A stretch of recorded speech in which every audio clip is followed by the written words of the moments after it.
In the year 793, a sudden and terrifying event shook the English world. Monks at the monastery of Lindisfarne, off the northeastern coast of England, witnessed the arrival of longships unlike any they had seen before. Armed men from across the North Sea stormed ashore, looted the holy site, killed or enslaved its inhabitants, and vanished back into the waves as quickly as they had come. This was the first major recorded Viking raid on English soil, and it marked the beginning of nearly 2 centuries of recurring attacks that would transform the political and cultural landscape of England. Throughout the 9th century, these Viking incursions grew bolder and larger. What began as seasonal raiding parties soon turned into full-scale invasions. The so-called Great Heathen Army arrived in 865, capturing entire kingdoms such as Northumbria and East Anglia, and forcing others, like Mercia, into submission. Only the Kingdom of Wessex under King Alfred the Great managed to resist outright conquest. Alfred not only defended his lands, but also reorganized his kingdom's military defenses, building fortified towns known as burhs and creating a system of alliances and treaties with Viking leaders. These measures allowed England to survive as a Christian and Anglo-Saxon kingdom, even as parts of it fell under Viking rule in what became known as the Danelaw. After Alfred, his successors continued the struggle. His son Edward the Elder, his grandson Athelstan, and later kings pushed Viking power back and eventually united much of England under a single crown. By the mid-10th century, England was a strong and relatively centralized kingdom, capable of resisting external threats and maintaining internal order. It was during this period of growing strength that King Edgar, later remembered as Edgar the Peaceful, came to the throne in 959. His reign marked a rare moment when Viking raids largely ceased. England experienced political stability, monastic reform, and administrative development. Yet beneath this peace, the memory of the Viking threat lingered, and it would return in full force within a generation. King Edgar fathered 2 sons by different mothers. The elder, Edward, would later be known as Edward the Martyr. The younger, Æthelred, was born around the year 966. When Edgar died unexpectedly in 975, a succession crisis erupted. Edward, being older, was crowned king, but his reign was short. In 978, Edward was murdered at Corfe Castle under mysterious circumstances while visiting Æthelred's household, clearing the path for the 12-year-old Æthelred to become king. It was this boy king, coming to the throne amid suspicion and political tension, who would later be remembered as Æthelred the Unready. His long rule, beginning with promise but ending in disaster, would be shaped above all by the renewed Viking threat that had first begun almost 2 centuries earlier at Lindisfarne. Æthelred was born around the year 966, the son of King Edgar and his queen Ælfthraeth. Unlike some of his predecessors who were born into times of war, Æthelred came into a world that seemed more stable. His father's reign was remembered for peace, church reforms, and a strong monarchy, and Æthelred, as the king's legitimate son by the queen, held a position of considerable importance from birth. But the circumstances of his early life were far from simple. His elder half-brother, Edward, the son of King Edgar's earlier union, stood ahead of him in the line of succession. Æthelred's mother, Ælfthraeth, was herself a figure of influence. As queen, she was the first royal consort in England to be anointed and crowned alongside her husband, a sign of rising status for queenship in Anglo-Saxon England.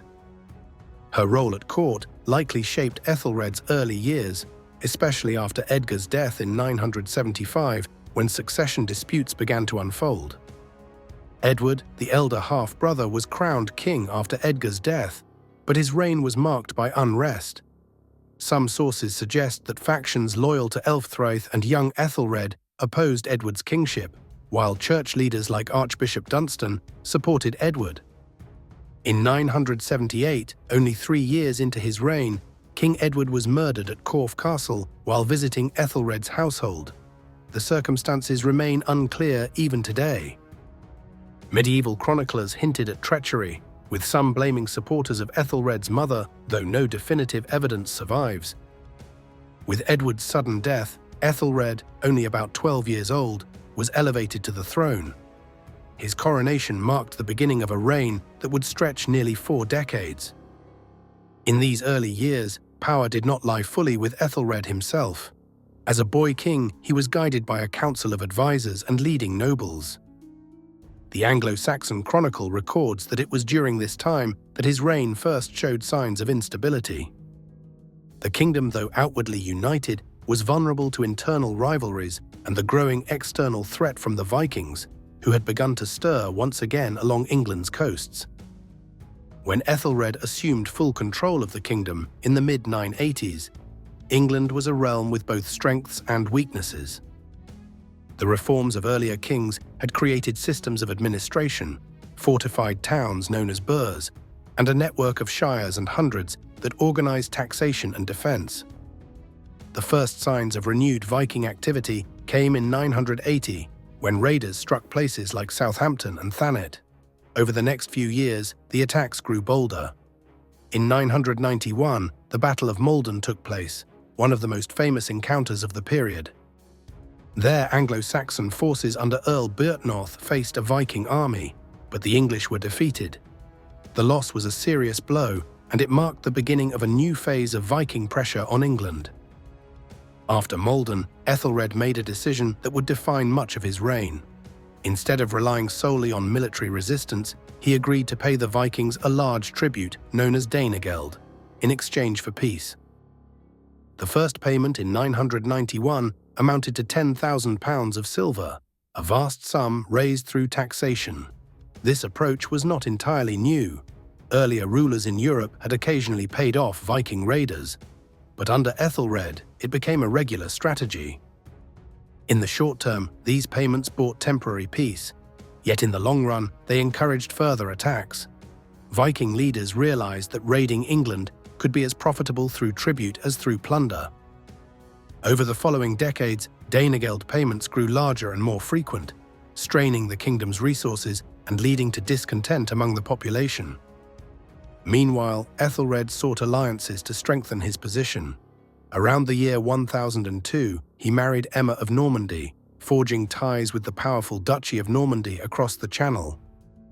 This marriage aimed to secure Norman support against the Vikings, who often used bases in northern France to launch attacks on England. But even as Æthelred tried diplomacy, the raids intensified. Viking forces attacked towns, monasteries, and trade centers, causing widespread destruction. In this tense atmosphere, Æthelred made a fateful decision. On the 13th of November, 1002, the feast day of St. Brice, he ordered the killing of all Danes living in England, claiming he feared they might rise up against him from within. This event, remembered as the St. Brice's Day Massacre, was carried out in several towns. In places like Oxford, accounts tell of Danish families seeking refuge in churches, only for the buildings to be set on fire. Among those said to have been killed was a woman named Gunhild, described in some sources as a relative, possibly even the sister of Sweyn Forkbeard, the powerful king of Denmark. Whether or not all the details are accurate, the massacre enraged Sweyn and gave him a personal reason to strike back at England with full force. In the years after 1002, Viking raids escalated dramatically. Towns like Exeter, Norwich, and Canterbury were attacked and burned. In 1011, the Archbishop of Canterbury, Æthelred, was even captured and killed after refusing to allow ransom money to be paid for his release, shocking Christian Europe. Finally, in 1013, Sweyn Forkbeard launched a full-scale invasion. This was no longer a raid for silver, it was a conquest. After years of smaller raids and crushing tributes, Sweyn aimed at taking the English throne itself. His fleet sailed up the Humber, and one by one, the northern lords submitted to him without resistance. London alone stood against him for a time. Æthelred had gathered what remained of his loyal forces there, and the city's fortifications held firm against the Viking assault.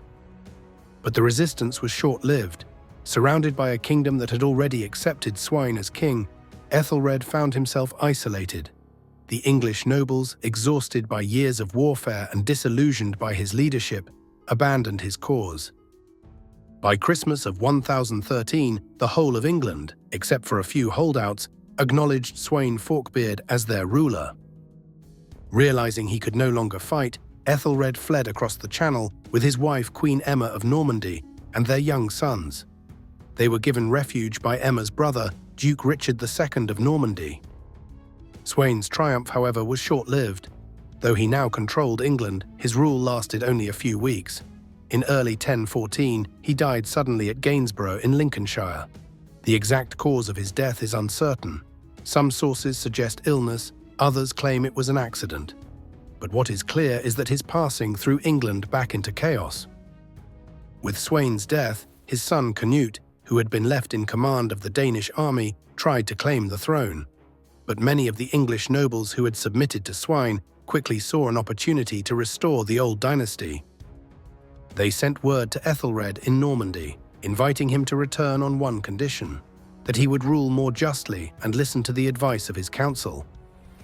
By the spring of 1014, Æthelred sailed back to England and was welcomed in London. Cnut's forces, finding little support at that moment, withdrew to Denmark to regroup.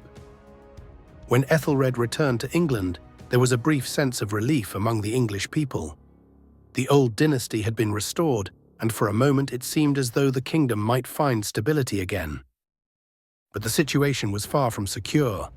The country had been devastated by years of war, trade was disrupted, and the nobility was deeply divided. Though Æthelred promised to rule more justly, his long years of struggle had taken their toll.